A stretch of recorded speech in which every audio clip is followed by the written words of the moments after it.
Let me show you how to make our Cajun cream cheese dip. This is our Cajun cream cheese dip kit. It comes with recipe booklets inside.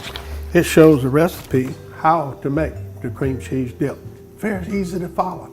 First of all, we're going to use the Gator Pickles. We're going to use the juice from the Gator Pickles, so you can still eat those pickles. And if you don't get a pickle, you're going to get left in a pickle. You know? I just pour that juice in there. I like the salad dressing and stuff. We'll put that in there next, because this mixes a whole lot easier together before you put the cream cheese in. We got some sour cream, a couple tablespoons of magic smoke dust. We'll put a little seafood boil to elevate that temperature. It doesn't take just a little bit.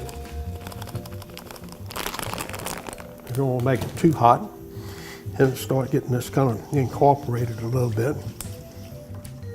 Now we got the cream cheese going in. And we'll get on low speed. We have this stuff slung all over you.